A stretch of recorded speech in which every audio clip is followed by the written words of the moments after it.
Baik teman-teman sekalian, kita tutup dengan sebuah kisah yang kita rangkumkan insya Allah tentang masalah orang kalau bertakwa kepada Allah, Allah akan berikan kepadanya banyak sekali manfaat. Kisah ini teman-teman sekalian, kalau sudah ada yang pernah dengar, anggap insya Allah review ilmu. Kalau ada yang belum dengar, anggap insya Allah tambahan iman, gitu kan.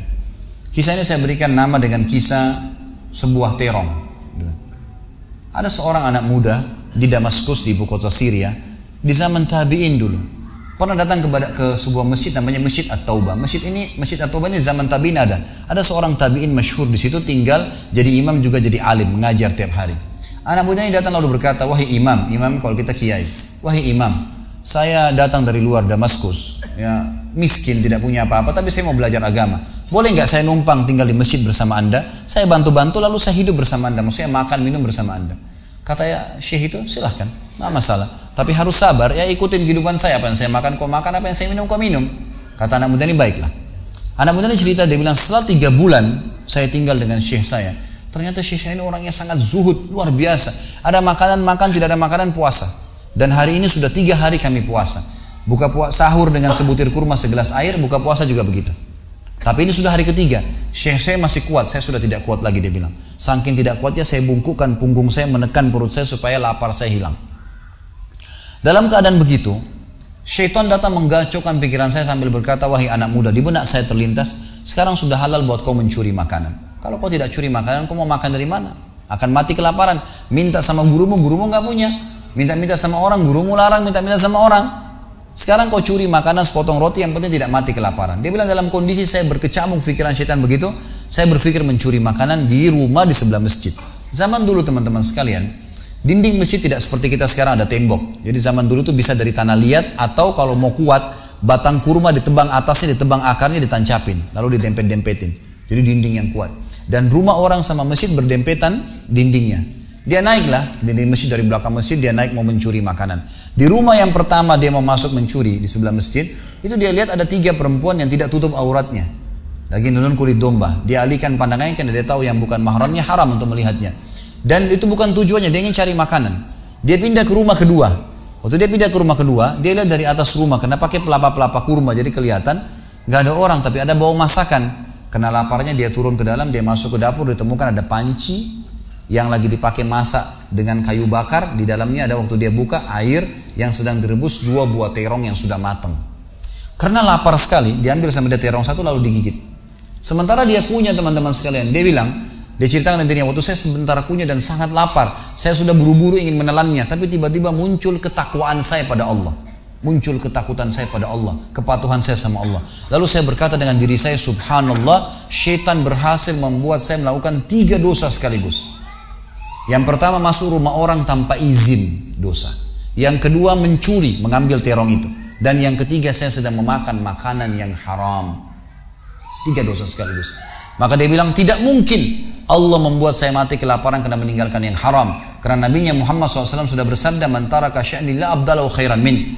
Siapa yang meninggalkan sesuatu karena Allah, Allah akan gantikan yang lebih baik darinya. Lalu saya lempar gumpalan makanan terong itu ke lantai dapur tersebut, lalu saya kembali ke masjid. Dan masih ada pengajian, saya tidak bisa tangkap apa yang sedang dibahas karena laparnya. Waktu bubar pengajian, dia bilang, guru saya duduk di kursinya, saya pun duduk di tiang salah satu masjid. Ada 1 orang tua di belakang masjid. Lalu masuklah seorang wanita dari pintu masjid bercadar, berbicara dengan guru saya sambil guru saya menundukkan pandangannya. Setelah itu guru saya mengangkat kepalanya lalu melihat ke arah saya dan memanggil, kesinilah muridku. Datanglah saya, kata anak muda ini. Lalu ditanya oleh guru saya, apa kau sudah menikah? Dijawab oleh muridnya, belum. Lalu ditanya 2 kali, apa kau ingin menikah? Dia tidak jawab. Apa kau ingin menikah? Tidak jawab. Sampai 3 kali, apa kau ingin menikah? Dia tidak jawab. Lalu kata anak muda ini, wahai imam, wahai syekh, ya guru saya setelah Allah subhanahu wa ta'ala, hidup saya bergantung pada anda. Apa yang anda makan, saya makan. Apa yang anda minum, saya minum. Sekarang sudah 3 hari kita punya makanan dan minuman, puasa. Dan saya sangat lapar. Kalau saya nikah, saya mau beri makan dari mana istri saya? Lalu kata syekhnya, ini perempuan di sebelah saya yang bercadar baru selesai masa iddah meninggal suaminya 4 bulan 10 hari. Dan dia ditinggalkan harta yang cukup, dia masih muda, dia takut fitnah. Dia ingin saya carikan jodoh, saya anggap kamu cocok. Kamu mau? Dia bilang iya. Tanya perempuan, kamu mau? Dia bilang iya. Syekhnya keluarin kendi dari kamar, dikasihkan jadi mahar, panggil walinya perempuan, panggil 2 saksi, kalimat akad, selesai. Hitungan menit nih. Lalu kata syekhnya, pulanglah ke rumah istrimu. Saatnya sekarang kamu pulang, udah. Nanti kalau mau sholat, mau ibadah, silakan datang ke masjid. Sudah nggak perlu lagi numpang di masjid gitu. Pulanglah dia sama istrinya. Dia ceritain, Di mana saya jalan sama istri saya masih malu-malu, baru nikah, dan ini kan memang hitungan menit nih, ya. Dia baru tadi kelaparan, tiba-tiba sekarang sudah nikah gitu. Dia bilang saya jalan, keluar dari masjid, lewat di rumah pertama yang dia tadi manjat mau mencuri, dilewatin sama istrinya. Begitu masuk, tiba di depan pintu rumah kedua yang dia manjat, gitu kan, istrinya berhenti, buka pintu rumah lalu berkata, masuklah suamiku, ini rumah kita. Rumah yang tadi dia mencuri nih. Maka dia pun bilang, saya masuk ke ruang tamu, saya melihat di atas, ini benar rumah tadi yang saya masuk mencuri. Istrinya bilang, wahai suamiku, tadi saya dengar Anda sudah 3 hari nggak makan, mau makan? Dia bilang iya. Istrinya masuk ke dapur, ditemukan apa? Panci terbuka, terong yang sudah digigit. Ini kisah nyatanya. Tiba-tiba perempuan ini bilang, siapa yang makan terong saya? Spontan gitu, teriak gitu kan. Pada saat dia teriak, maka si laki-laki ini mengucapkan kalimat begini. Ini dari saksi bahasan kita. Dia mengatakan, kesinilah istriku, demi Allah begini ceritanya.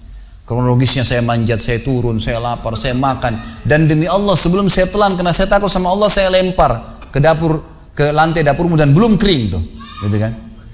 Maka perempuan ini mengucapkan kalimat, saya berharap semua muslimah di belakang sana juga punya iman seperti ini.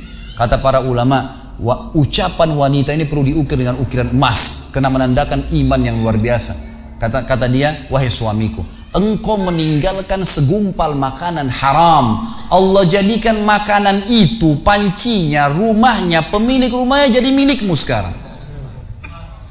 Allah bukan hanya hilangkan laparnya, makanannya dikasih, pancinya, rumahnya, pemilik rumahnya sekarang jadi milik dia. Orang yang bertakwa kepada Allah diberikan jalan keluar, teman-teman sekalian. Jadi bertakwalah sama Allah, hanya patuh dan tunduk kepadanya. Semua yang baik di mata Allah, semua yang buruk juga di mata Allah SWT. Dan jangan pedulikan urusan dunia ini, jalankan sesuai dengan apa yang Allah SWT inginkan. Allahu a'lam. Mungkin sampai sini dulu. Mohon maaf karena saya harus buru-buru. Ini sudah jam berapa nih? 9:30 ya? Hah? 9 Iya, 9:30. Sudah tidak dirasa waktu. Ya, mungkin sampai sini dulu insya Allah. Kita masih ada tema besok subuh. Kita juga masih ada tema sebentar karena saya lagi kemungkinan ada istri saya akan jemput di bandara, maka mungkin saya tutup, tidak ada pertanyaan. Kalau ada teman-teman punya pertanyaan bisa disimpan, dicatat, nanti insya Allah dibahas besok subuh atau pada malam hari, dan insya Allah juga masih ada ahad subuh nanti, kan gitu. Masih ada 3 judul yang menunggu, kenalilah Tuhanmu kau akan bahagia, besok subuh, kemudian nanti malamnya ada saudaraku ini ada rahasia rezekimu, dan kemudian subuh lusa kita akan bahas hidup mulia dengan Islam.